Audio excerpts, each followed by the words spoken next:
svih 5 grla, polako prilazi autostartu, dakle Barenpühl, Aronija SD, Anka, Dolarev i Scania. Definitivno najviše šansi, ako je sudeći po dosadašnjim rezultatima u karijeri, ali i u ovoj sezoni, ima Scania za osvajanje 51. izdanja trke za pehar somborskih novina.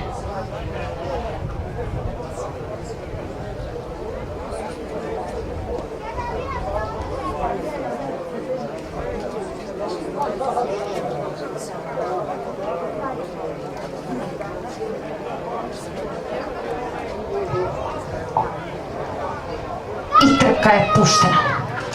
Od starta najbolje se snašla Anka. Ipak sva grla su dobro pozicionirana, Scania ne popušta ništa slučaju, takođe hvata ritam i za sada se pozicionirala na drugoj poziciji. Na trećoj poziciji Srđan Dovijarski sa Aronijom SD, na četvrtoj poziciji Dolarev i Ivan Vukov, na začelju Barenpühl. Prvu poziciju preuzima Scania, u galopu je Anka, na drugu poziciju izlazi Aronija SD i Dovijarski Srđan, na trećoj poziciji sada Dolarev i Ivan Vukov. Na četvrtu poziciju sada izlazi Barenpühl. Prvu poziciju i dalje drži Scania sa Branislavom Mukićem, na drugoj poziciji Aronija SD i Dovijarski Srđan, na trećoj poziciji Dolarev i Ivan Vukov. Scania sigurno kasa. Anka isključenje zbog ponovljenog galopa, na prvoj poziciji i dalje Scania sa vozačem Branislavom Mukićem, na drugoj poziciji Aronija SD i Dovijarski Srđan, na trećoj poziciji Dolarev koji je u galopu sa Ivanom Vukovim na sukama, na četvrtoj. Drugi galop za Dolareva, takođe isključenje. Dakle, Anka i Dolarev su isključeni.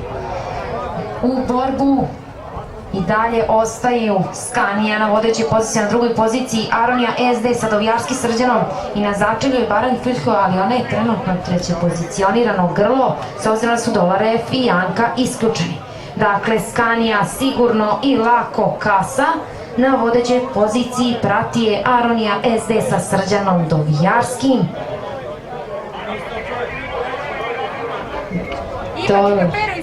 Dolarev je isključen. Dakle, Ivan Vukov koji trenutno napada drugu poziciju je isključen. Tako da je na drugoj poziciji dalje Srđan Dovijarski sa Aronijom SD. I ulazi se u završnicu. Scania sigurno kasa ka osvajanju 51. izdanja trke za pehar somborskih novina. Na drugoj poziciji je Aronija SD sa Srđanom Dovijarskim.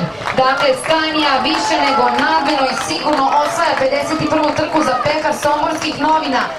Aronija SD dolazi do drugog mesta. Slede isključena Anka i Dolarev. I treće mesto očigledno odlazi u ruke Barenpühl i Sokola Lasla.